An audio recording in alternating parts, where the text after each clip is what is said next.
Psalm 82 makes interesting use of the word gods.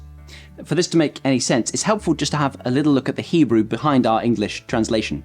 The Hebrew word is Elohim, which has a range of possible meanings. It can mean God, as in the one true, exclusively all-powerful being that is God, or it can mean gods, like idols, or it can mean heavenly beings, or it can even mean judges who have been entrusted by God with a sense of delegated authority from him. And it does seem to be this sense of the word that is used in Psalm 82. These people are called Elohim, not because they are divine and all-powerful, but because they are supposed to be representatives of the one who actually is divine and all-powerful. Just as Adam, made in God's image, was told to rule over the world, he was not the ultimate ruler.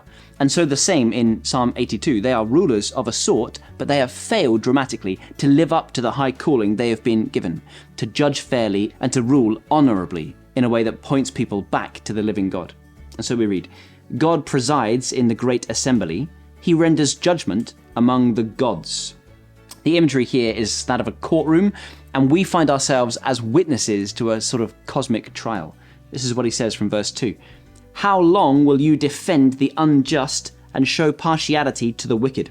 Defend the weak and the fatherless. Uphold the cause of the poor and the oppressed. Rescue the weak and the needy. Deliver them from the hand of the wicked.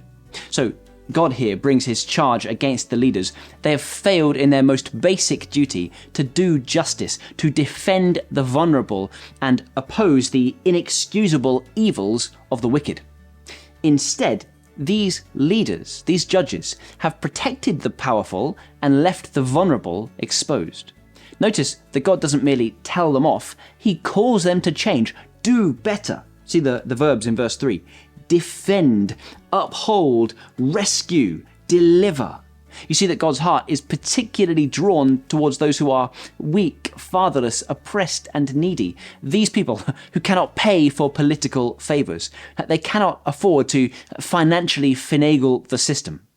Well, God here deals a withering assessment to these leaders in verse 5. The gods know nothing. They understand nothing. They walk about in darkness. All the foundations of the earth are shaken, which is an alarming picture. When justice is denied, society itself begins to fall apart. Corruption at the top leads to chaos at the bottom. The very foundation stones of civilization, truth and righteousness, are crumbling.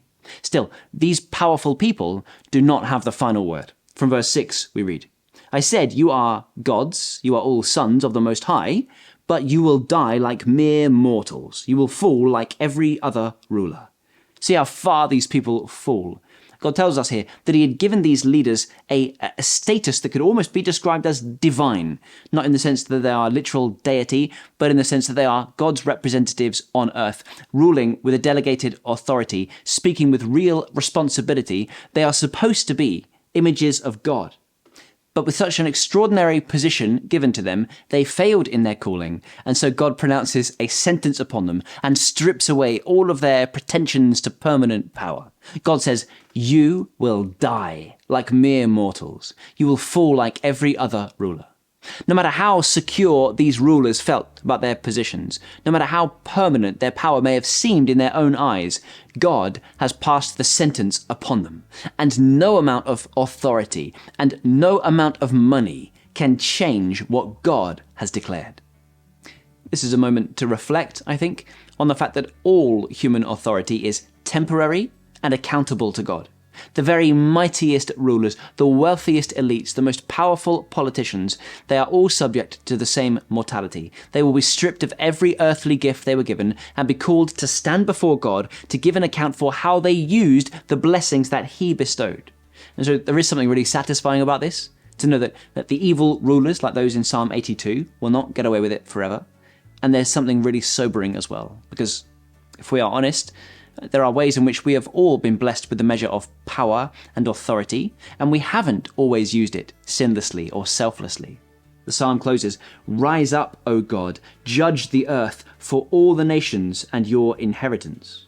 And so Psalm 82 points to Jesus. Where human rulers defend the wicked, Jesus defends the weak. Where earthly judges show partiality, Jesus only proclaims the truth.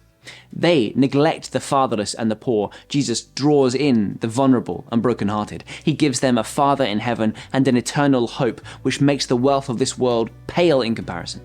And Jesus, in his relentless commitment to the weak and the vulnerable, despite being all-powerful, allows himself to be nailed to a cross to die in our place, bearing the penalty for our sin, and through his resurrection, displaying his power on behalf of all those who turn to him. And so, the good news is that he succeeds where the wicked fail.